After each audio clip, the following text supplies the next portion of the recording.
Monsieur l'académicien, cher Jean-Christophe Ruffin, cher Ali Badou, chers collègues, chers partenaires, surtout chères étudiantes et chers étudiants, mon nom est Nathalie Jacquet, je suis la directrice de la stratégie et du développement à Sciences Po et je suis en particulier à ce titre en charge des partenariats avec les fondations, les entreprises, les partenaires individuels qui nous accompagnent. Et nous avons noué beaucoup de partenariats très fructueux autour de la chaire d'écrivains en résidence qui organise la réunion de ce jour.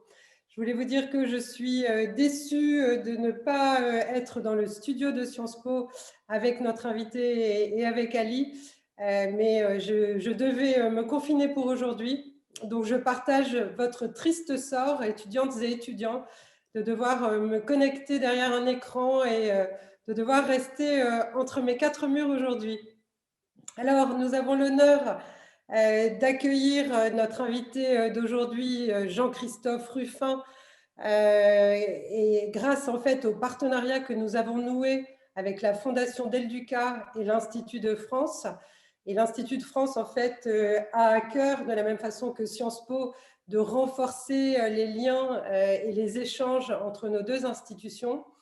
Et l'Institut a proposé très généreusement de favoriser des conférences par des académiciens pour vous, étudiantes et étudiants de Sciences Po, dans le cadre de cette chaire d'écrivains en résidence.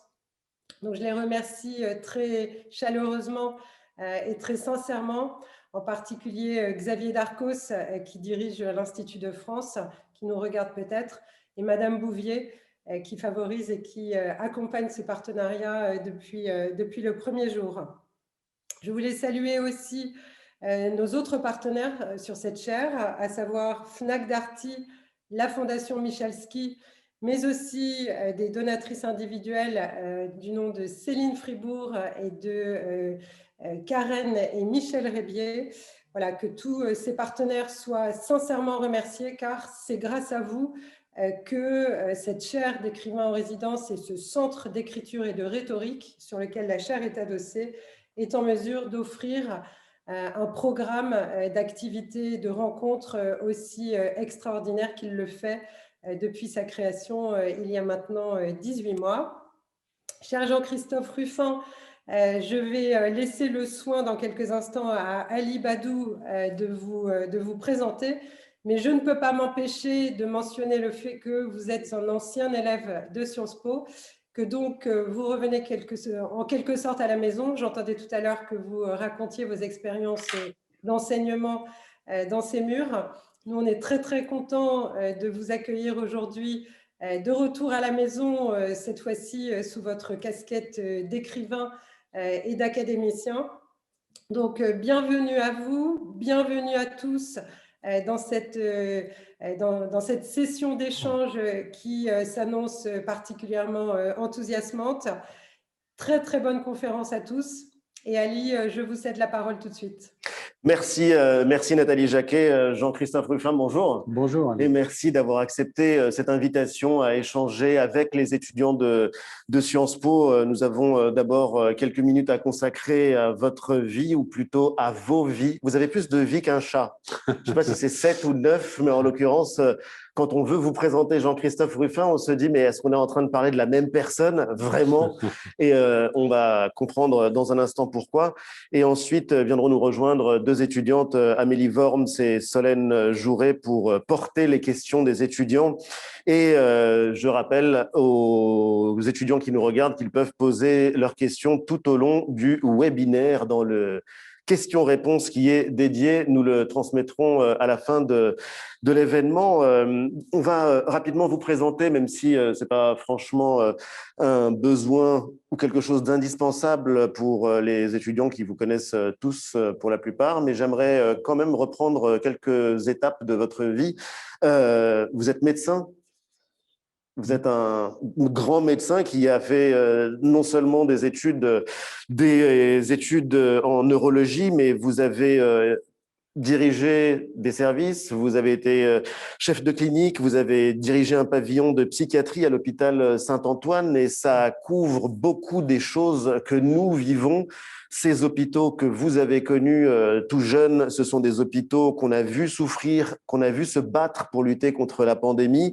Et la question psychiatrique, elle est arrivée malgré nous, après qu'on a découvert que le Covid avait évidemment des incidences en termes de santé, mais aussi des conséquences économiques, sociales et maintenant psychiatriques avec une profonde détresse. Je rappelle aussi à nos étudiants qui nous regardent que vous avez été engagés dans l'action humanitaire. Très tôt aussi, vous êtes l'un des pionniers de Médecins sans frontières. Vous avez été président d'Action contre la faim. Vous avez été administrateur de la Croix-Rouge française. Et là aussi, je pense que beaucoup d'étudiants aimeraient savoir que faire de ces engagements-là lorsqu'on traverse une crise aussi profonde que celle-ci. Je peux aller plus vite sur votre carrière diplomatique. Vous avez été ambassadeur au Sénégal, en Gambie. Je ne sais pas d'ailleurs comment vous avez fait pour passer de l'un à l'autre, la Gambie étant incluse dans le territoire sénégalais. Traditionnellement, les deux postes sont liés. C'est le même ambassadeur qui est en poste dans les deux pays. D'accord. Et écrivain, évidemment, vous avez reçu le prix Goncourt pour Rouge Brésil et même dans vos livres, vous avez repris la question de l'engagement, le coût de l'action humanitaire, la question du terrorisme. Ce sont des romans qui sont souvent, sinon toujours, ancrés dans l'époque et qui sont une autre manière de traduire la vision que vous portez sur notre monde. Et puis maintenant, vous êtes en charge d'écrire un dictionnaire à l'Académie française. Ouais.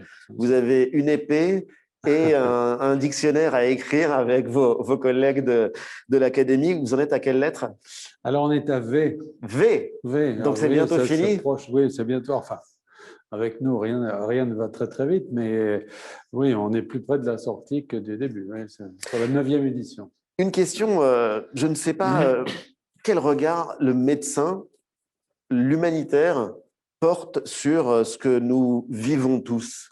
C'est une situation qui est totalement inédite, que même ceux qui ont une expérience comme la vôtre, des expériences très dures, des expériences de médecine de guerre ou de médecine d'urgence, ne pouvaient pas imaginer. C'est-à-dire que, si vous voulez, dans l'humanitaire, on n'a jamais perdu de vue qu'il existait des épidémies, qu'il existait des guerres, qu'il existait des réfugiés, même quand l'Europe se croyait protégée de tout ça. Bon, parce qu'on a quand même vécu ces 50 dernières années, disons depuis les 30 Glorieuses, dans une sorte de bonheur un peu tiède qui consistait à penser qu'on était sorti d'affaires, alors que le continent européen a été victime pendant des siècles, on peut dire, de grands fléaux, de grandes guerres, y compris au XXe siècle. Oui. Donc on était sorti de tout ça. Nous, on n'avait pas oublié que les guerres existaient, que les épidémies existaient, mais tout ça était loin. La nouveauté dans la situation actuelle, une des nouveautés, parce qu'il y en a énormément, c'est le caractère planétaire et le fait que, pour une fois, c'est ici, finalement, que les choses prennent le tour le plus dramatique, puisque nos pays, et en particulier la France, sont ceux qui se sortent le plus difficilement, finalement, et qui sont touchés le plus fort par ces épidémies. Est-ce qu'on vient de franchir la barre des 100 000 morts, barre symbolique oui. Alors, oui. Alors, sur ces statistiques, il y aurait beaucoup de choses à dire. Bien sûr. C'est des statistiques aussi de vieux pays. C'est-à-dire que n'oublions pas quand même que c'est une maladie qui touche des personnes très âgées, en majorité, en tout cas jusqu'à présent, peut-être que ça est en train de changer. Mais, donc, ces statistiques de mortalité, il faut les prendre avec une certaine prudence, c'est-à-dire qu'il faut le comparer. Ce qui est intéressant, c'est de comparer aux autres années, parce que ces chiffres dans l'absolu, si vous voulez, bon, si on vous donne les chiffres du nombre de gens qui se tuent sur les routes, dans l'absolu, ça ne veut rien dire. Ce qui est intéressant, c'est la variation. Et parce que les gens très âgés, dans d'autres années, ont pu avoir des surmortalités liées à d'autres maladies, la grippe en particulier. Bon. Et ça, on n'en parle pas du tout. Voilà. Oui. Mais là, il y a bon, et puis, parmi les autres, juste j'en fais mention, parce que moi, j'ai connu l'épisode de grippe de Hong Kong, qu'on avait appelé, vous savez, dans les années 70, qui a été à peu près de même niveau de mortalité. Mais ça se passait dans une indifférence générale. Donc, la nouveauté, c'est aussi une forme de diffusion de l'information en temps réel qui rend tout ça extraordinairement anxiogène alors que dans un passé encore assez récent, finalement, on a pu traverser des crises analogues, ou presque analogues, mais en considérant que bon, ça touchait quelques vieillards dans des vagues et que tout le monde s'en fichait pas. Ouais. Voilà, Mais donc, c'est un regard étonné sur la façon dont on réagit, dont on répond à l'épidémie. Oui, c'est un révélateur. Qui vous surprit? C'est un révélateur? Ah oui, c'est un révélateur formidable. C'est-à-dire que c'est un révélateur des changements du monde d'abord, bon, des changements de notre propre perception de la mort, de la santé, de l'âge aussi. Parce que quand j'ai commencé mes études, alors je commence à dater moi aussi, mais quand j'ai commencé mes études, vous parliez à un anesthésiste d'opérer quelqu'un de 70 ans et vous disiez, oh là là, oh, regardez, oh. Moi j'ai passé l'internat avec, vous savez, il y avait des questions d'internat, la question infarctus du myocarde, on nous disait infarctus du myocarde, on commençait en disant la forme typique de l'infarctus du myocarde, un homme de la cinquantaine qui a une douleur dans la poitrine. Oui. Et la cinquantaine, ça nous paraissait déjà beaucoup. À 70 ans, on opérait difficilement les gens. Aujourd'hui, on opère des centenaires. Je veux dire, un centenaire qui se casse la jambe, on l'opère. Bon. Donc, tout ça, c'est un changement qui se fait à bas bruit, qui se fait tout doucement. Et puis, tout d'un coup, arrive ce truc, ce Covid. Et là, on se rend compte, tout d'un coup, toutes ces choses nous sautent à la figure. C'est-à-dire qu'on se rend compte que notre perception de la mort, de la vie, de la vieillesse, tout ça, tout avait changé. Tout avait changé. Et vous avez justement l'expérience d'avoir affronté, comme de la même manière, on ne peut pas regarder le soleil en face, très compliqué de regarder la mort en face. Vous l'avez vu pour le coup dans l'action humanitaire comme médecin, et c'est vrai que vous avez donc un regard qui est totalement différent de celui que nos sociétés ont aujourd'hui sur la mort et sur le nombre de morts. Oui, ben, c'est-à-dire que quand on fait des études de médecine, la mort, c'est quelque chose qu'on a évidemment tout de suite à connaître. Hein. Moi, je passais l'internat de Paris, j'avais 23 ans, c'était encore l'internat de type napoléonien, comme on disait, Oui. qui ouvrait une carrière très privilégiée à l'époque, parce qu'il y avait les internes et ceux qui ne l'étaient pas. C'était vraiment... Bon, et je me souviendrai toujours de ma première garde, c'était à l'hôpital Rothschild. Voilà, il était 3 heures l'après-midi, moi j'allais partir, on me dit non, tu restes, pourquoi, tu es de garde? Et là arrive une hémorragie digestive, un homme qui vomissait du sang, etc. Et puis j'étais tout seul. Et à l'époque, on était seul de garde dans les grands hôpitaux de Paris. Il y en avait un pour la porte, un pour l'intérieur. Et puis il fallait y aller, quoi. Voilà. Et donc pour moi, si vous voulez, la souffrance, la mort, tout ça, ce sont des choses que j'ai connues tout de suite. Et jeune. Et très jeune. Et ce qui d'ailleurs n'est pas forcément, comment dirais-je, plus difficile, je ne pense pas. Je pense que finalement, quand on est très jeune, on arrive. J'ai compris, par exemple, avec cette expérience, que peut-être des soldats, vous voyez, pouvaient s'exposer, parce que le rapport de la jeunesse et de la mort est finalement au fond, plus éloigné, alors qu'évidemment, en prenant de l'âge, eh bien, on se sent évidemment plus près. On s'en rapproche, oui, bien sûr. Oui, c'est ça. Et donc, mais quand même, à la différence, moi, quand je suis arrivé ici faire des études complémentaires à Sciences Po, j'étais entouré de gens qui n'avaient jamais vu quelqu'un mourir. Oui. Et c'est le cas de la plupart des étudiants, d'ailleurs, oui, mais tant mieux toujours pour eux, aujourd'hui, et tant mieux. Tant mieux pour eux, mais... Et aujourd'hui, il y a une sorte de... Justement, c'est cette pensée-là qui domine, c'est une révolte devant l'idée de la mort, une confiance quand même extraordinaire dans le progrès, dans les capacités de la médecine. J'allais vous en parler, oui. Voilà. Alors que quand c'est comme les gens qui font la cuisine, ils ne mangent pas forcément leur plat. Quand on est dans les fourneaux de la médecine, on le sait, ce n'est pas une science exacte. On se trompe, on ignore des choses. On dit des choses en anticipant un petit peu une évolution qui va se faire spontanément et qui va peut-être vous donner raison, mais on croise les doigts. Bon, tout ça, on le sait. Et là, on le vit en temps réel et à l'échelle d'une planète. C'est ça qui est extraordinaire. Vous comprenez que beaucoup se sentent impuissants face à la maladie, que des pays entiers, des sociétés puissent se sentir impuissantes, là où vous avez conduit donc des opérations pour d'ailleurs, on découvrait le mot pour des organisations humanitaires, Médecins sans frontières, je rappelle Action contre la faim. On intervient aussi dans des situations qui sont désespérées. Et pourtant, on y va. Et pourtant, on s'engage. On y croit davantage quand on intervient sur des théâtres d'opération où une société a été ravagée par la guerre. On y croit davantage qu'aujourd'hui face au fléau qui nous tombe dessus? Non, je pense que c'est la même chose. C'est-à-dire que, vous savez, quand on a créé ces organisations, Médecins sans frontières, puis toutes celles qui les ont suivies, on pensait que quand on se projetterait comme ça pour des missions, on ferait de la médecine. Oui. Et petit à petit, on s'est rendu compte, par exemple, dans les camps de réfugiés, vous arrivez, vous faites de la médecine. Quelqu'un vient, il a des troubles digestifs, vous le soignez, vous lui donnez des antibiotiques. Puis il retourne dans son camp de réfugiés, il marche de nouveau dans la boue, il boit de l'eau sale, etc., etc. Et il revient. Ça ne sert à rien. Donc, qu'est-ce qu'on a commencé à faire? On s'est dit, bon, il faut d'abord avoir de l'eau propre, il faut avoir des latrines propres, il faut avoir de la nourriture de bonne qualité, etc. Et quand vous avez créé tout ça, les gens ne viennent plus vous voir pour la médecine parce qu'ils sont plus malades. Donc, progressivement, si vous voulez, l'humanitaire c'est un peu déployé dans une autre direction.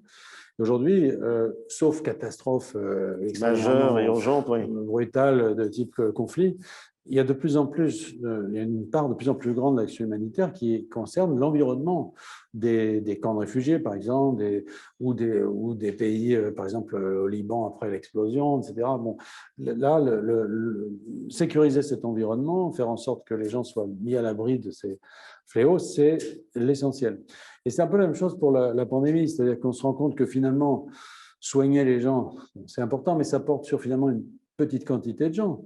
Et pour arriver justement à contrôler cette épidémie, c'est pas ça, c'est pas les gens qu'on soigne en bout de chaîne, en réanimation. Oui, en réanimation. C'est tout ce qui se fait autour, c'est-à-dire tout ça, voilà, c'est ce qu'on a sur le nez, c'est le gel, c'est la vaccination, c'est tout ça.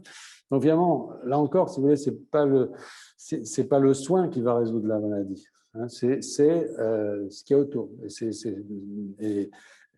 ce qui rend les choses possibles, c'est justement que, parce que l'acte médical, si vous voulez, on ne peut pas le faire à grande échelle, ça reste un acte individuel. À grande échelle, il y a d'autres choses à faire qu'on est en train d'apprendre. Si on arrive à se débarrasser de cette maladie, ce sera grâce à ça. Il y a quelque chose de très frappant et qu'on dit beaucoup d'étudiants avant cette rencontre, c'est une admiration pour votre engagement. Évidemment, l'engagement du médecin, l'engagement humanitaire. Et du coup, il y a quelque chose qui les surprend pour ceux avec qui j'en ai parlé, c'est mais qu'est-il allé faire dans une carrière diplomatique? Qu'est-il allé faire? Bon, vous avez été au Brésil, vous avez été, je le rappelais, au Sénégal et en Gambie. Qu'est-il allé faire à l'académie? Pourquoi? C'est comme s'il me demandait si la flamme de l'engagement de l'homme qui allait sur le terrain, qui croyait qu'on pouvait sauver le monde, sauver les vies, avait renoncé à cette idée-là. Non, mais c'est pas du tout comme ça que ça se marche pour moi. Enfin, c'est pas ça. D'abord, je pense que fondamentalement… Je me fais l'écho de oui, cette mais question. Vous avez raison, mais vu de l'extérieur, si je puis dire, ça peut paraître être ça. Mais en fait, d'abord… je pense que derrière tout ça, il y a quand même une vie un peu de romancier. C'est-à-dire que j'aime voir des mondes différents, j'aime connaître ces mondes. Et pour en parler, ou pour réfléchir dessus, il me semble qu'il faut avoir l'expérience de ce dont on parle.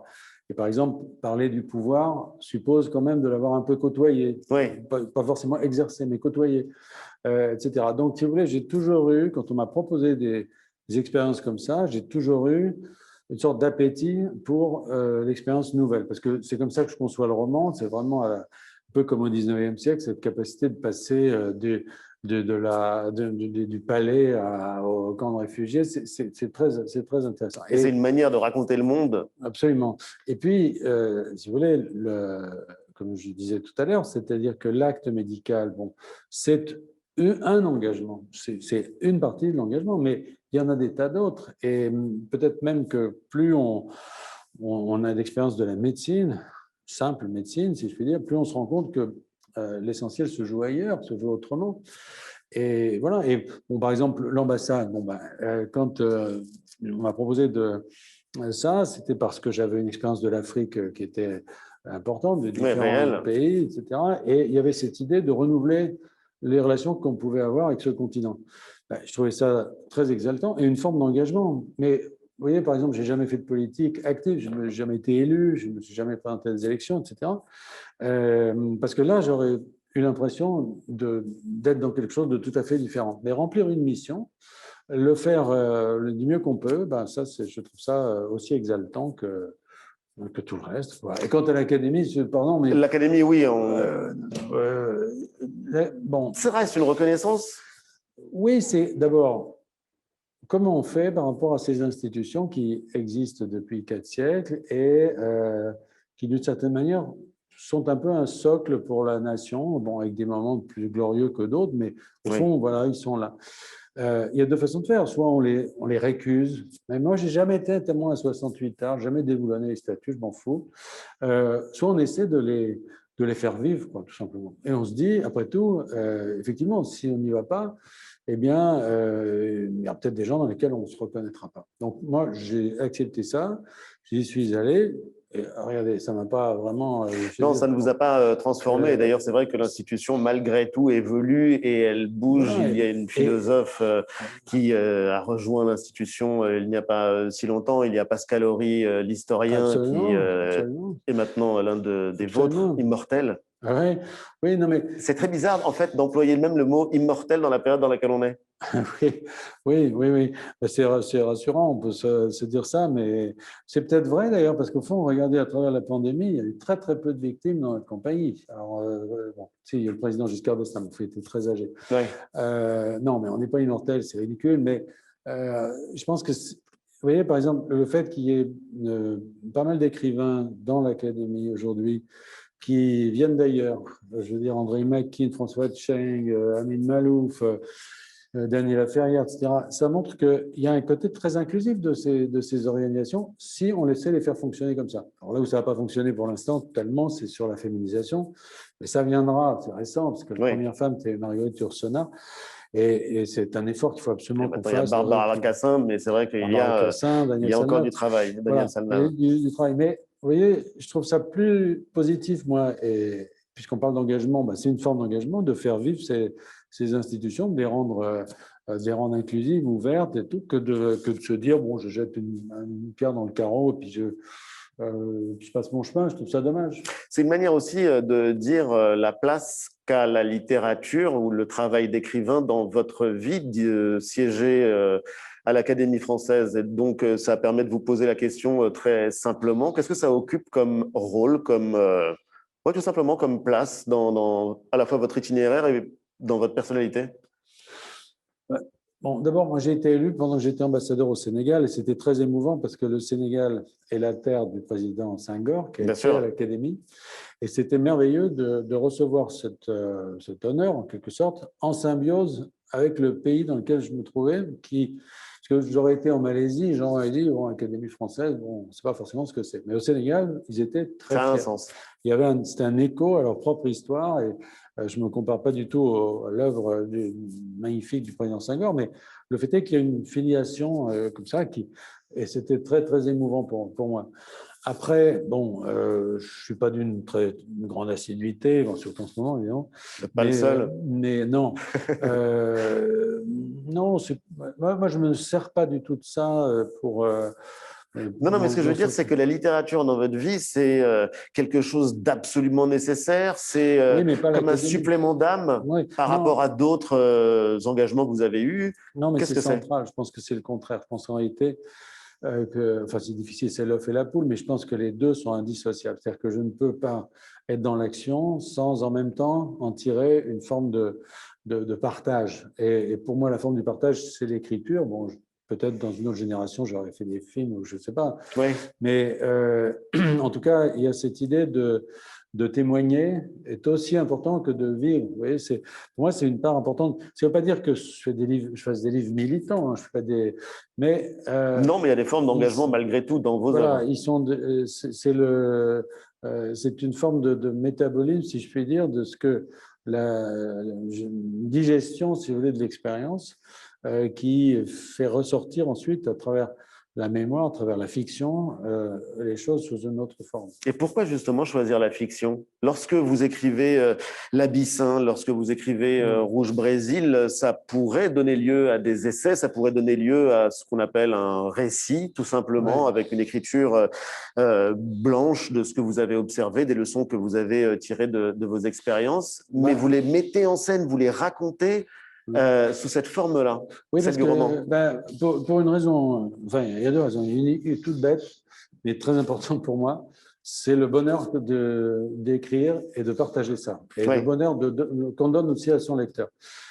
Moi, la souffrance, la mort, on l'a dit tout à l'heure, la maladie, tout ça, le drame, J'ai eu tout ce qu'il fallait dans ma vie.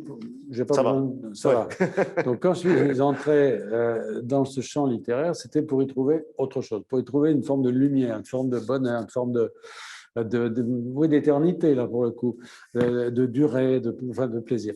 Et ça, c'est la première raison. Et la deuxième, c'est la question du secret. Parce que, vous savez, à la fin des études médicales, on jure, on prête le serment d'Hippocrate. Bon, Oui.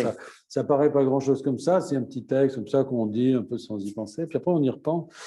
Et ce serment, il vous dit, vous pouvez tout voir. Hein, on va tout vous montrer. Les gens vont vous ouvrir leur maison, leur corps, leur maladie, tout. Leur plus grande Mais intimité. vous n'aurez jamais le droit de le raconter. C'est-à-dire que ce que vous verrez, vous devrez le garder pour vous. Alors, quand vous écrivez et que vous piochez Oui. dans cette expérience de médecin, il y a une vraie contradiction quand même.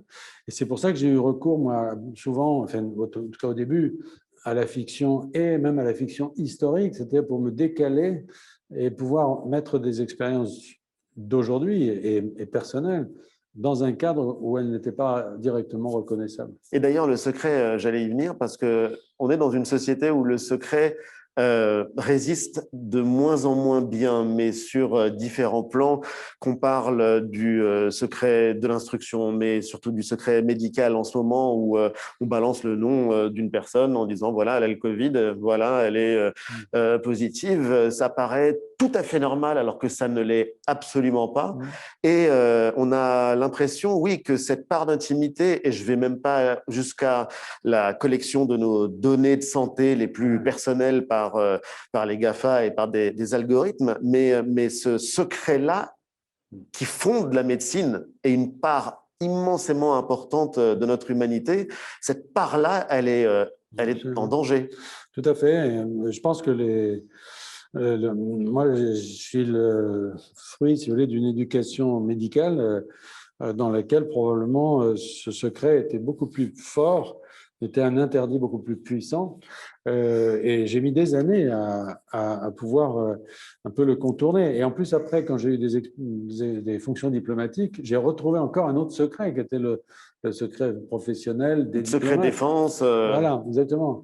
Et donc, pareil, pour écrire, par exemple, c'est pour ça que j'ai écrit là, une série de livres qui prennent la forme du polar avec un petit personnage, Aurel, qui est un petit consul et qui est à fond une sorte de double. C'est parce qu'en utilisant ce personnage, je peux raconter des choses sur le monde que je n'aurais pas pu raconter directement, ou alors il aurait fallu que j'attende, comme font généralement les vieux ambassadeurs, la veille de leur mort, ils écrivent leur mémoire, mais les choses qu'ils racontent sont tellement anciennes que tout le monde s'en fout parce que voilà. Donc moi j'avais envie de parler du monde d'aujourd'hui et pour ça, pareil, il faut faire un détour, sinon le secret vous bride.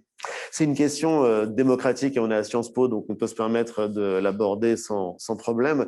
Est-ce que vous comprenez le besoin de transparence, le refus du secret défense, de la raison d'État? Quand on voit par exemple le rapport Duclerc sur le Rwanda, démarche qui aurait été impensable il y a encore quelques années, mais qui l'est devenue récemment. Quand on voit le rapport Stora sur les relations entre la France et l'Algérie, qui demande la levée du secret défense sur notamment les tests nucléaires qui ont été menés par la France dans le désert algérien.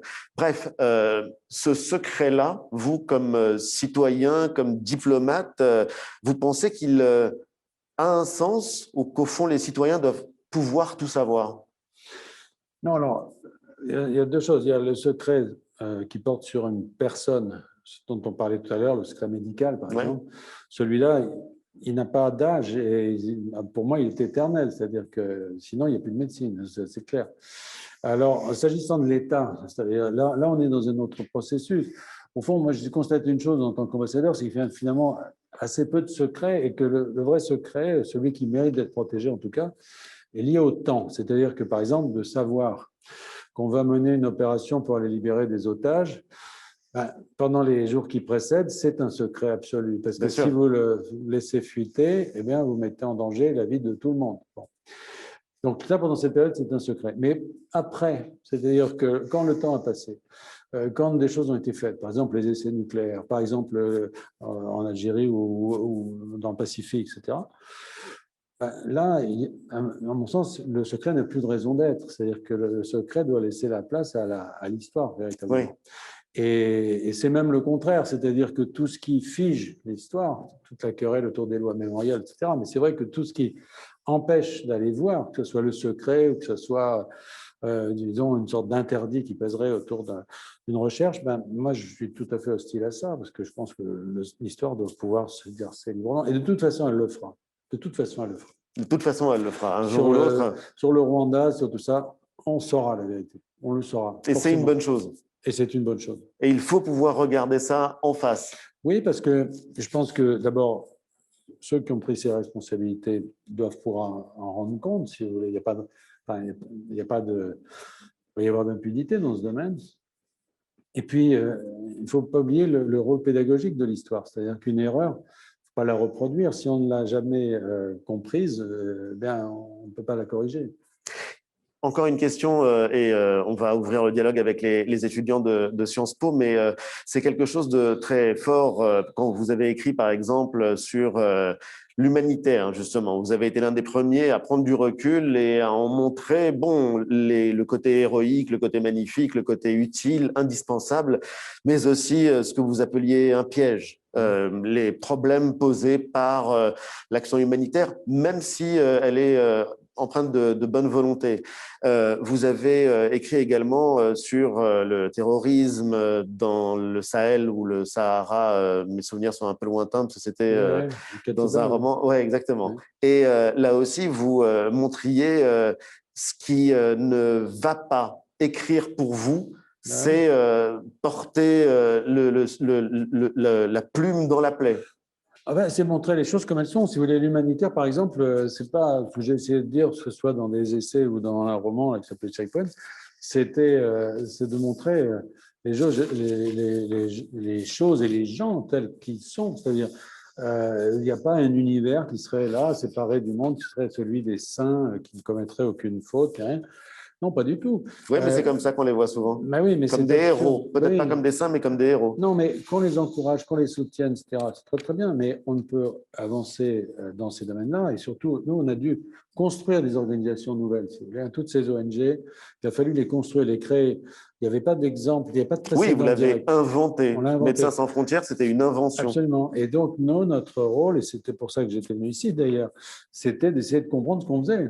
Et si vous voulez, quand vous arrivez, moi je me rappelle autour du siège de Sarajevo, il y avait des gens, ça se passait en Europe, ils prenaient une petite camionnette, ils allaient à Sarajevo, ils arrivaient, et puis nous, on ne fait pas de politique, vous savez. Alors, ils voyaient les types qui encerclaient la ville et ils leur donnaient leur truc. Alors, ils ne donnaient pas aux victimes, ils donnaient aux bourreaux, vous voyez. Ça sert à quelque chose de temps en temps de faire un peu de politique. Ce n'est pas pour faire de la politique, c'est pour juste comprendre ce qu'on fait. Et donc, ça a été pour moi oui, un guide pour l'action et pour la réflexion et pour les livres.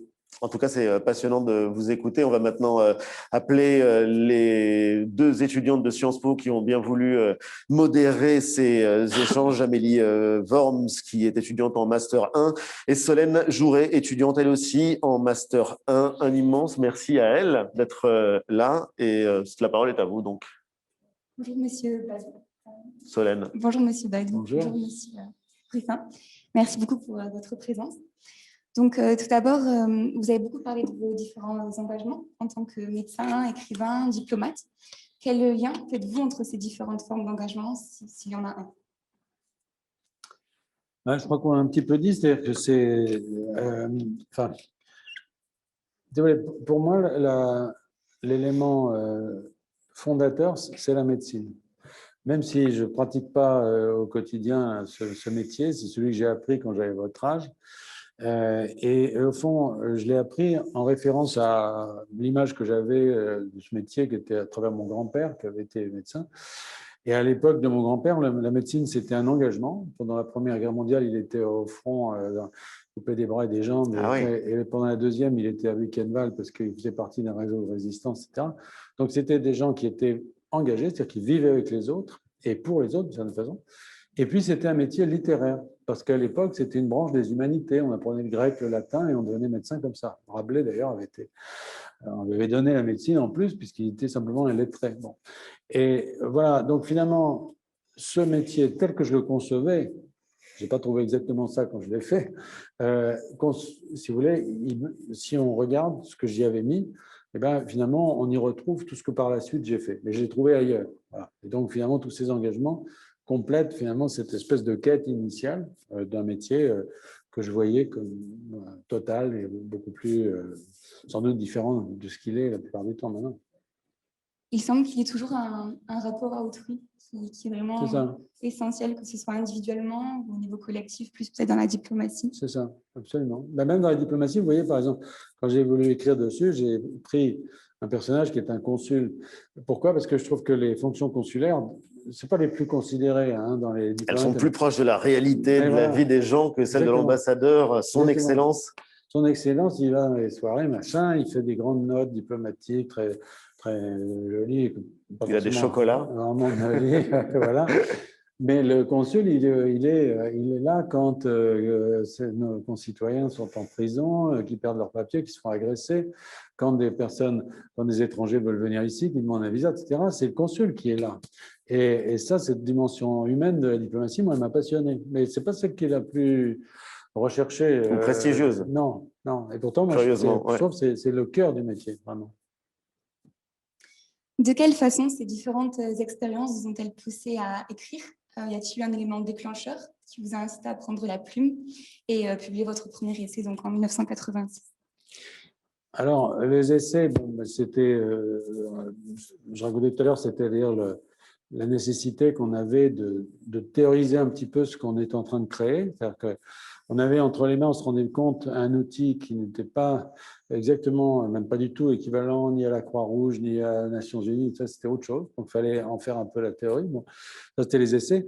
Il faut rappeler aux moins de 20 ans qui ne peuvent pas connaître que c'était l'époque où les French Doctors ont inventé la médecine humanitaire sous cette forme-là, avec Bernard Kouchner, avec d'autres qui s'étaient engagés corps et âme dans cette aventure. Voilà, à partir du Biafra et des Boat People en mer de Chine. En Vietnam, oui. Voilà. Mais après, pourquoi je suis passé au roman c'est peut-être à cause de Sciences Po, d'ailleurs. C'est parce que je faisais un séminaire ici, mes étudiants qui étaient très gentils, comme vous, parce qu'ils faisaient des exposés pour donner mes livres. Alors donc 2 parties, 2 sous-parties. Et là, je me disais, c'est une catastrophe parce qu'il ne reste plus rien, quoi. Et au fond, j'avais plus que le squelette de ce que je voulais raconter. Et au fond, c'est là que je me suis rendu compte que ce qui m'intéressait, c'était la chair, c'était pas tellement les os, c'est-à-dire c'était les portraits, les paysages, les émotions, etc. Et que ça, malheureusement, dans un essai, ça passe complètement à la trappe. Et donc, il n'y a que l'écriture romanesque qui permet de partager ça. Et donc, voilà, mais pour moi, ça me paraissait très, très inaccessible. Finalement, je m'y suis mis. Donc, est-ce qu'on pourrait dire que vos essais sont davantage empreints de votre expérience, de vos souvenirs, alors que le roman est davantage de l'ordre de l'imaginaire et de la fiction? Oui, mais en fait, c'est difficile de faire une catégorisation. D'abord, je n'écris plus d'essais parce que je me suis aperçu que ça m'ennuyait, ça ennuyait les autres. Enfin bref, voilà, pourquoi tant de haine? Non, et je prends un plaisir à écrire des romans qui est vraiment mon guide, si vous voulez. Donc, mais les éléments sont les mêmes, je pense. C'est-à-dire qu'en fait, je ne crois pas qu'il y ait que l'inspiration soit quelque chose de mystérieux comme ça. Ça procède vraiment de la vie, quoi, pour moi en tout cas. C'est-à-dire que ça procède de ma vie. Ce que j'ai pu voir, personnes que j'ai croisées. Moi, j'écris beaucoup à partir des personnes, des personnages. C'est ça qui guide et donc, c'est toujours des rencontres. Donc, je ne peux pas dire qu'il y ait des éléments qui partiraient vers les essais et d'autres. Je crois qu'en réalité, la vie me nourrit mes livres, quoi, peu importe quelle que soit leur forme. Et d'ailleurs, une expérience, en fait, je ne suis pas en train de faire quelque chose de très mal poli, je suis en train de chercher le titre d'un de vos romans qui mettait en scène une femme d'une beauté absolument admirable. Et je me souviens de l'avoir lu sans vous connaître et de me dire, pardon ? C'était où ça se passait Ça se passait en Afrique sahélienne, au Sahara. Généralement, les femmes dans mon livre ne sont pas. Non, mais je le dis en souriant parce que c'est vrai qu'on imagine, en fait, comme vous écrivez sur ce que vous connaissez, des situations. Oui. Mais bon, c'est la liberté du lecteur d'imaginer ce qu'il veut. Non, mais évidemment. Je le dis en plaisantant. Non, mais évidemment, non, mais il y a un côté, si vous voulez, c'est vrai qu'on fait grand cas dans l'écriture, de l'inspiration, etc. Mais moi, je compare ça de façon assez triviale enfin, comme j'habite dans les Alpes, parce que vous savez, les vaches font des fromages qui sentent les prés dans lesquels elles s'ébrouent. Bon, c'est pas très poétique, mais enfin, c'est quand même ça. C'est-à-dire qu'on se nourrit des petites fleurs qui sont là, de la vie.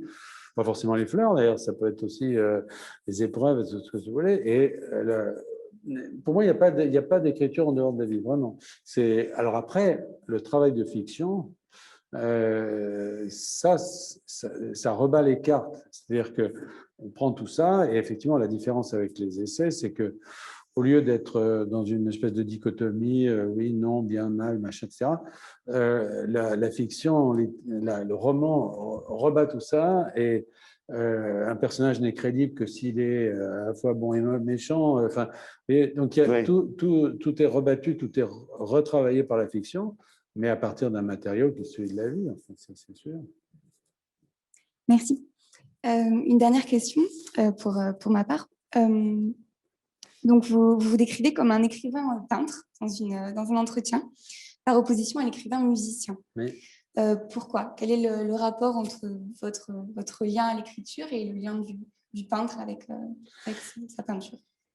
Je suis comme ça, c'est-à-dire que je n'ai pas de formation musicale, j'ai pas vraiment pas une très grande sensibilité musicale non plus. Je suis pas, en revanche, j'ai vraiment beaucoup de goût pour tous les arts graphiques, si vous voulez. Et puis, s'ajoute à ça le fait, mais peut-être que c'est une cause, peut-être que c'est une conséquence, j'en sais rien, que, toujours pour revenir à la médecine aussi, c'est un art du regard. C'est-à-dire que le premier temps de la médecine, c'est de regarder. Et c'est quelque chose qu'on nous enseigne, enfin, et qui n'est pas si évident que ça, parce que, vous savez, tous les barbus vous diront que le jour où ils se rasent, dans leur famille, souvent, on s'en rend compte 8 jours après, parce que les gens ne se regardent pas. Et nous, la première chose qu'on fait, et c'est d'ailleurs terrible, c'est que le regard médical, il reste là toujours. Donc, on voit souvent des maladies. Enfin, parfois, on peut voir quelque chose qui va arriver. Il y a un petit côté un peu, il y a toujours un petit peu en avant de la vie. Et cette puissance du regard, si vous voulez, c'est quelque chose qui est très utile dans la littérature. Mais la littérature fait le contraire de la médecine. C'est-à-dire que la médecine, avec le regard, dépouille pour garder uniquement le symptôme et quelques éléments qui permettent de faire le diagnostic. Mais on jette tout le reste. Alors que le regard littéraire, au contraire, ne nomme pas, mais replace tout le contexte pour que le lecteur, lui, voilà, vous dites pas c'est un imbécile ou c'est une jolie femme, etc. Vous décrivez tout ça et c'est le lecteur lui-même qui tirera sa conclusion. Alors que le médecin fait le contraire. Voilà. Bon, enfin, tout ça, c'est la même chose. Pour filer la métaphore, est-ce qu'on peut dire que ce sont deux manières de soigner ou pour le coup, ça n'a rien à voir et imaginer que la littérature puisse c'est deux étapes. être un remède? Si on considère que regarder, la phrase de Camus, sur regarder et nommer, si j'ai fait partie de la première étape finalement du soin, c'est-à-dire qu'on ne peut pas soigner quelque chose qu'on n'a pas compris et même qu'on n'a pas vu. Il y a cette nouvelle de Fontenelle, vous savez, la dent d'or, où il y a toute une dissertation autour d'un phénomène comme ça, mais qui finalement n'existe pas. Parce que tout le monde discute pour savoir si c'est... Voilà, mais personne n'est allé voir si vraiment il y avait une dent en or. Bon. Et bien, évidemment, c'est l'élément central de tout, c'est-à-dire commencer par regarder. Et dans le premier essai que j'avais fait, j'avais mis en exergue une phrase de Polybe qui disait « Dans les combats, ce sont les yeux qui sont vaincus les premiers ». C'est très sexuel. C'est-à-dire que finalement, c'est ce trouble du regard. Celui qui voit gagne, d'une certaine façon. Enfin, en tout cas, à un temps d'avance. Et c'est pour ça que je vous demandais tout à l'heure si on arrivait à voir les choses, comme avec le soleil, on devait détourner le regard. Merci beaucoup. Du coup, c'est Amélie Borne qui va vous succéder pour prolonger la conversation. Merci. Merci Solène. Bonjour, merci beaucoup de nous partager votre expérience aujourd'hui. Tout à l'heure, vous avez évoqué l'écriture comme une forme de partage. Est-ce que pour vous, le verbe écrire résonne-t-il plutôt avec le plaisir, le divertissement, ou alors plutôt comme un devoir et la nécessité de transmettre? En fait, le bonheur d'écrire et de lire, surtout, c'est de donner au lecteur quelque chose à lire qui lui plaise et qui le divertisse, ça n'est pas contraire avec le fait de lui donner aussi quelque chose de sérieux. C'est-à-dire que, vous voyez, moi, je me dresse… Non, mais c'est vrai que vous avez de très nombreux lecteurs. Oui, mais parce que je crois qu'ils ne perdent pas leur temps. C'est-à-dire qu'ils ont le sentiment, et j'espère que c'est vrai, mais que, au fond, le divertissement qui est toujours un peu là, c'est-à-dire qu'il y a toujours, notamment dans la série sur le Consul, c'est toujours un peu des livres assez légers, c'est mettre beaucoup d'humour et mais qui en fait tracent la route vers quelque chose, c'est-à-dire vers une situation contemporaine, voilà. Et au fond, ils éclairent une époque, ils éclairent un lieu, un pays, une problématique. Donc, l'équation c'est emmerdant, donc c'est intéressant, je suis totalement contre. Vous voyez. Mais d'ailleurs, je veux faire part de mon expérience personnelle et pour vous avoir interviewé à la radio, pour avoir écouté, vu de nombreuses interviews que vous avez données à chaque fois que vous publiez un livre. En vérité, très souvent, on ne nous interroge pas sur le livre lui-même, sur la fiction, mais sur la situation qu'il décrit. C'est-à-dire qu'on vous interroge comme quelqu'un qui décrit le monde et a une expérience qu'on a envie qu'il partage. Oui, tout à fait. Là, le dernier, celui qui paraît ces jours-ci, c'est bon, ça se passe dans, peu importe, mais je pense que c'est un des plus légers dans son. Mais il se passe dans une espèce de principauté européenne, un peu de fiction. Et à travers ça, c'est finalement toute cette question des micro-États. Qu'est-ce que c'est aujourd'hui qu'un micro-État en Europe? Pourquoi il y en a d'abord? Qu'est-ce que c'est que ces États avec des toutes petites populations, des tout petits territoires, mais où vient le monde entier, parce que généralement, pour des raisons fiscales et autres, finalement, tout le monde vient là, si vous voulez. Ils sont où? Ils sont dans le Moyen-Âge, ils sont dans la mondialisation, ils sont où? Et qui sont les gens qui gouvernent ces États? Et finalement, à travers la petite histoire toute bête d'une princesse qui disparaît et que le héros va aller rechercher, on ne sait pas trop où, et qui va finir par ramener, mais il la ramènera qu'en ayant compris qui elle était et pourquoi elle était partie. Mais finalement, c'est très léger tout ça, mais c'est pas gratuit. C'est-à-dire que derrière, il y a quelque chose. Et moi, c'est ça qui m'intéresse, si vous voulez, c'est quand même raconter n'importe quoi sans que ça ait aucun lien avec la réalité, franchement, ça ne m'intéresse pas.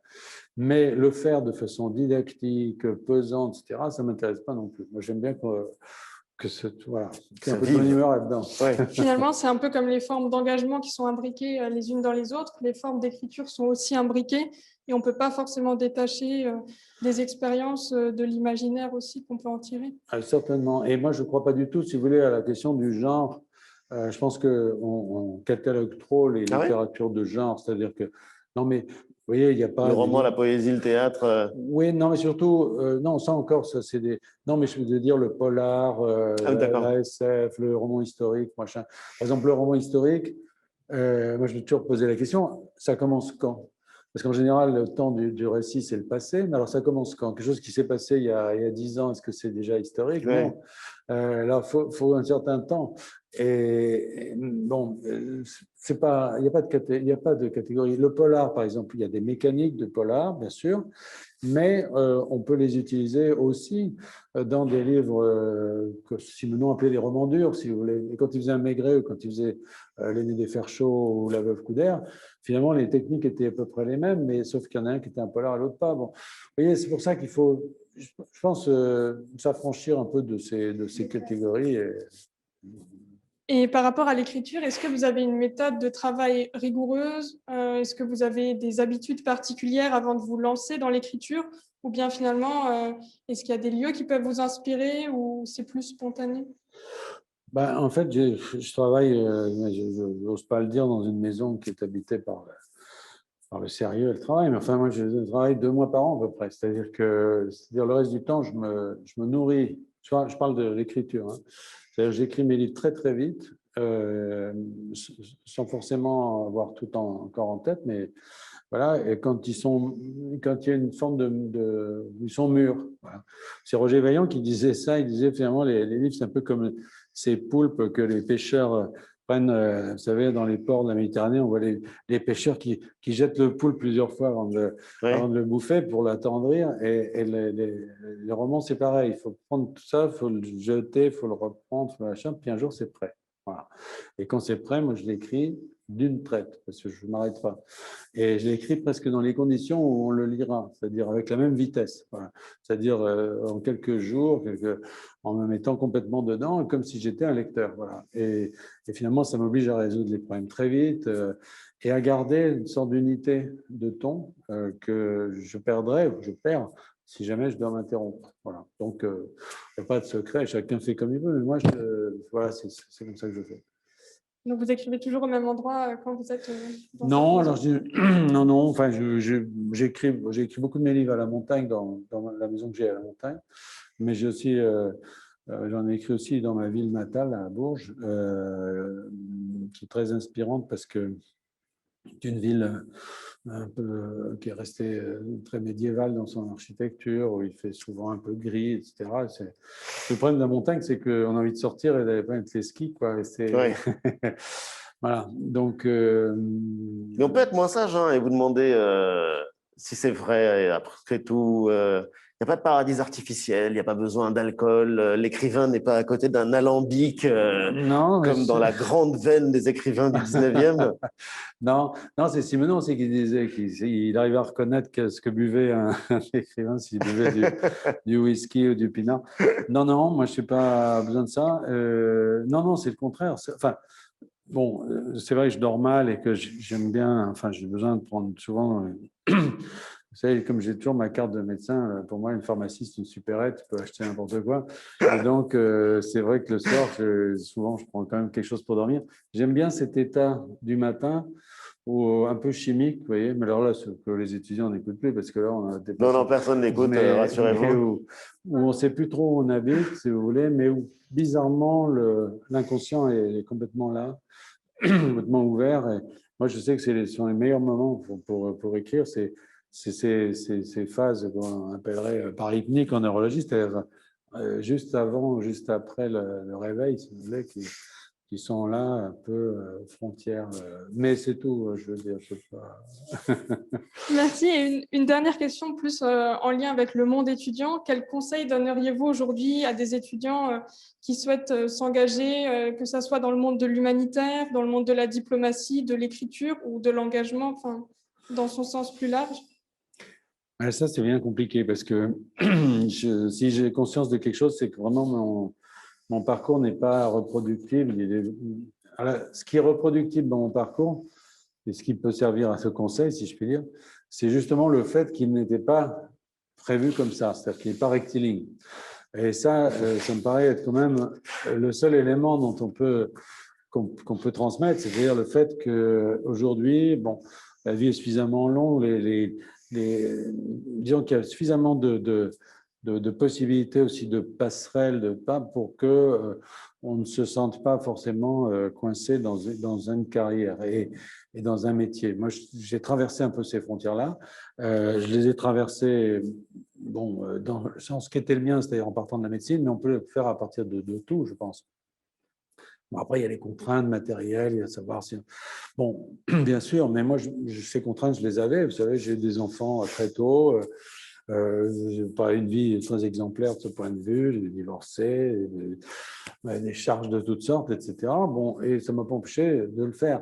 Donc, je crois que, voilà. Maintenant, après, sur le sujet lui-même, c'est-à-dire dans quoi s'engager, ça, vraiment, je crois que c'est absolument impossible de donner le moindre conseil parce que les choses ont beaucoup changé. Je ne suis pas sûr, si vous voulez, que l'humanitaire aujourd'hui, en tout cas sous la forme des grandes ONG, si vous voulez, ou des grandes organisations, réserve encore véritablement un espace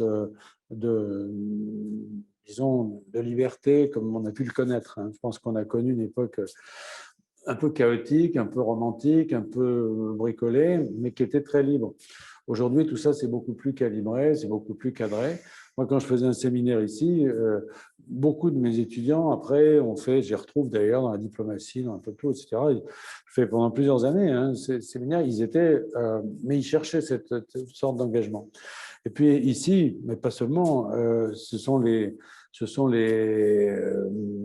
universitaires qui ont pris le relais, des gens sérieux, c'était pas comme nous, alors des juristes, etc., des politistes, et tout ça qui font ça.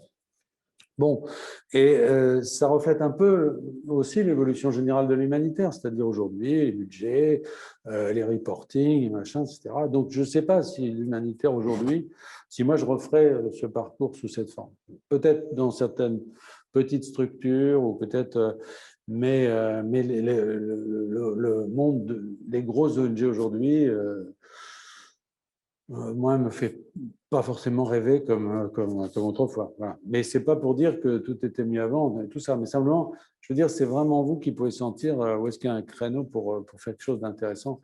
Il faut pas être dans un cadre trop figé. Il faut pas arriver quand l'histoire est finie. Il faut essayer de créer des trucs qui au démarrage. Et à vous de maintenant de demander à la direction de Sciences Po de confier un séminaire à Jean-Christophe Ruffin. Très bonne idée, on va le faire. Non, mais très sincèrement, vous devriez, ce serait d'utilité publique et je suis sûr que ça vous serait très profitable. Merci à toutes les deux, en tout cas, pour les questions que vous avez posées. Il y a aussi évidemment les questions qui nous sont parvenues par la magie du web. Il semblerait, Jean-Christophe Ruffin, que l'écriture soit une évidence pour vous.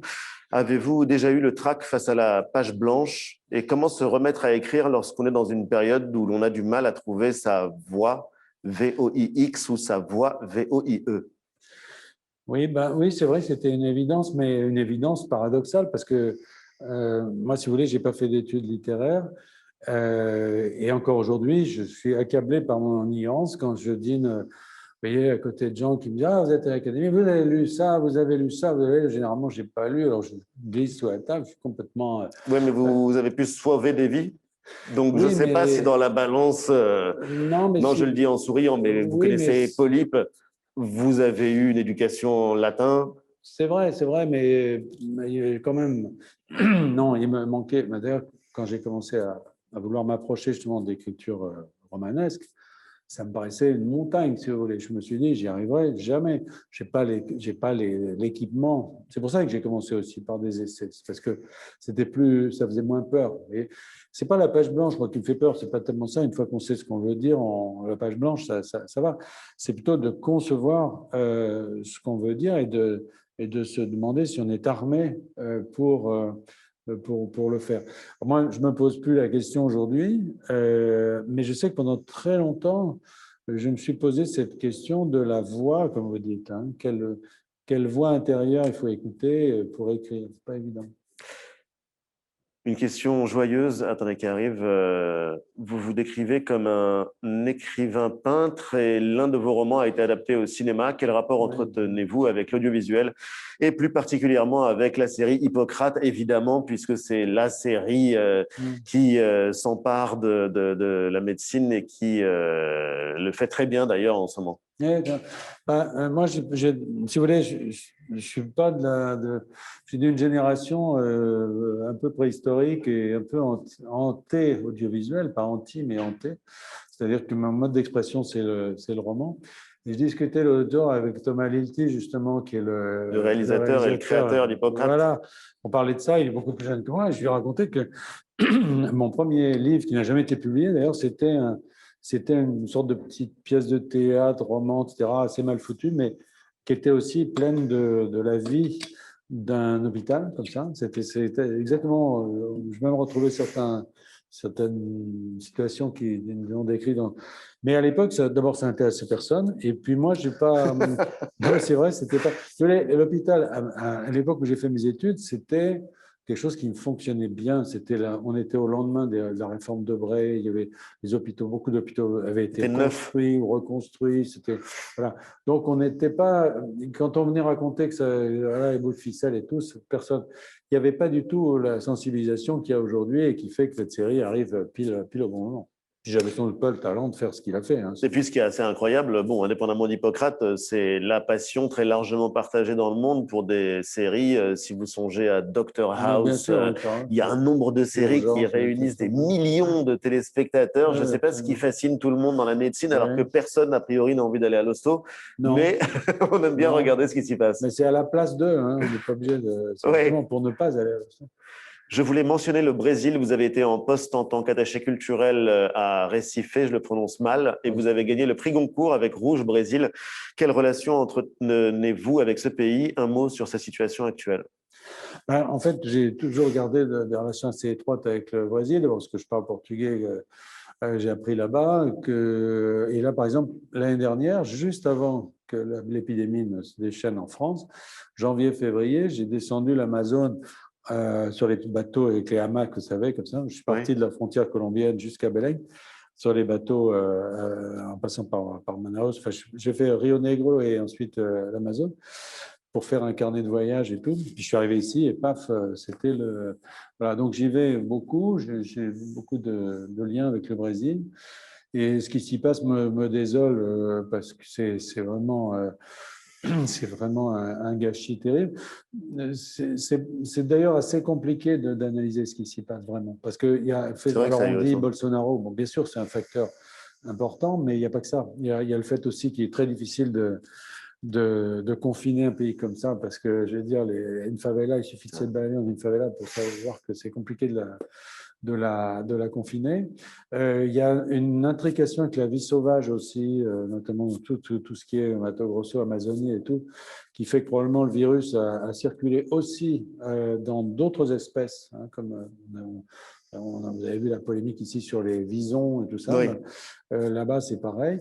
Donc, c'est très, très, très compliqué. Et le résultat, c'est une grande souffrance.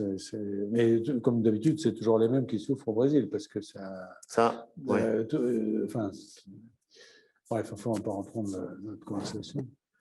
Encore une question joyeuse. Pandémie, radicalité, activisme, quel serait le parfum d'Adam en 2021? C'était le titre de l'un de vos romans.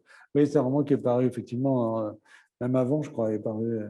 En fait, c'est un roman qui mettait en scène des écologistes radicaux. Et ça, c'est une catégorie qu'on avait très, très peu connue ici. C'est-à-dire des gens qui, en fait, font une écologie anti-humaniste, considèrent que... La deep écologie. Voilà, c'est la deep écologie, c'est Arne Næss en Norvège, c'est Peter Singer, la défense des animaux, etc. Et ce qui m'intéressait, c'était de montrer que finalement, dans une certaine logique, toute idéologie, que ce soit l'humanitaire, que ce soit l'écologie, même des idéologies du bien, peuvent, sous certaines conditions, devenir totalitaires. Voilà. Et l'écoterrorisme, c'était l'une des dimensions de ce livre-là. Et on vous l'a reproché d'ailleurs. On se disait, mais Jean-Christophe Rufin, c'est un humaniste, il connaît le monde comme personne, il est forcément écolo. Alors pourquoi écrit-il ou pourquoi se sent-il obligé d'écrire un livre où l'écologie est une menace? Mais justement, parce que ce n'est pas l'écologie qui est une menace, c'est sa dérive.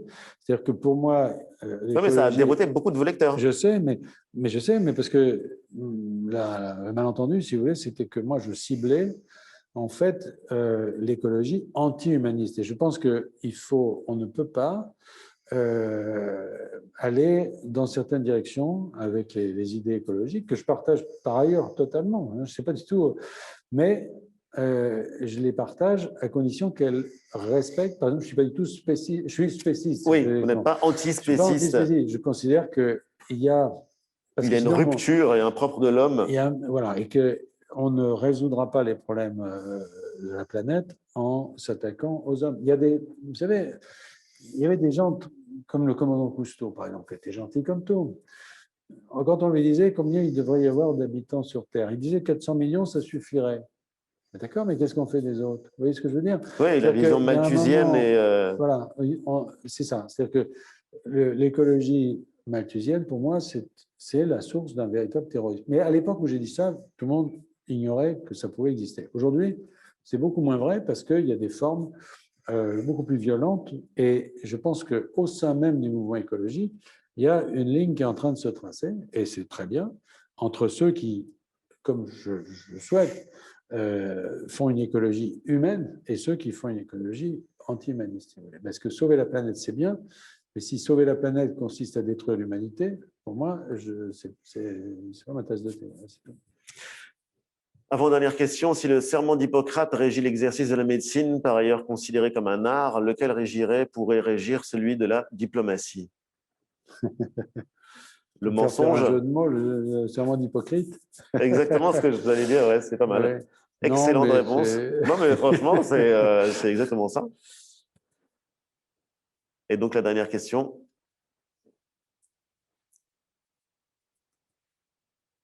Conseil culturel, conseil de lecture. Si vous deviez recommander quelques livres ou auteurs qui vous inspirent, quels seraient-ils? Bon, ça, c'est très difficile. Il aurait fallu que j'y pense avant. Ça, c'est comme les... Non, ce que je veux dire, c'est que je lui rends hommage parce qu'il vient de disparaître. Et pour moi, c'est l'exemple même de quelqu'un qui a été un très grand auteur, à la fois d'un point de vue littéraire et d'un point de vue, j'allais dire, politique, documentaire, etc. C'était John le Carré. Extraordinaire. Et vous voyez, John le Carré, il était enfermé, à son grand regret d'ailleurs, que j'avais un peu connu, et c'était quelqu'un qui aurait souhaité faire une littérature plus généraliste. Il avait essayé, parce que après l'immense succès d'un espion qui venait du froid, il avait écrit un livre qui s'appelait Un amant naïf et sentimental, qui était un livre qui n'était pas un livre d'espionnage et qui n'a pas eu de succès, ce qui fait qu'il est revenu au livre d'espionnage pour notre grand bonheur. Et lui, il le regrettait un petit peu. Et c'était un auteur d'une puissance. Moi, j'ai tout lu de lui. Voilà. Tout. Voilà. Et je pense que le jour où on voudra comprendre le XXe siècle et même le début du XXIe, parce qu'il avait su s'adapter à la fin de la guerre froide, on le trouvera chez lui. Et ça, je trouve que c'est intéressant parce que il faut lire La Taupe, il faut lire Une amitié absolue, il faut lire La Constance du jardinier pour comprendre les big pharma. Exactement, et le tailleur de Panama. D'ailleurs, il paraît que AstraZeneca est l'un des modèles en fait, de cette immense multinationale du médicament qu'on voit dans La Constance du jardinier. Pas très étonnant, ça ne doit pas être... Non, mais voilà, donc si vous voulez, il y a toujours ce jugement littéraire in abstracto qui consiste à dire, voilà, ça c'est littéraire, ça l'est pas. Et souvent, on exclut un peu ces gens qui, justement, ont fait des littératures de genre, Simenon, Kessel, Le Carré. Et finalement, quand le temps a passé et que on regarde finalement qui a été témoin d'une époque, eh bien, c'est souvent là qu'il faut aller chercher. Merci infiniment, Jean-Christophe Rufin. C'était passionnant et vraiment un bonheur de vous entendre. Merci, Ali. Et de retracer, oui, quelques étapes de vos vies. Ouais, c'est plutôt du côté de 9 que de 7, les vies comme celle des chats. Une dernière question quand même pour l'académicien que vous êtes. Webinaire, on a le droit d'employer ce mot? On a le droit. À l'académie. Distanciel? Non.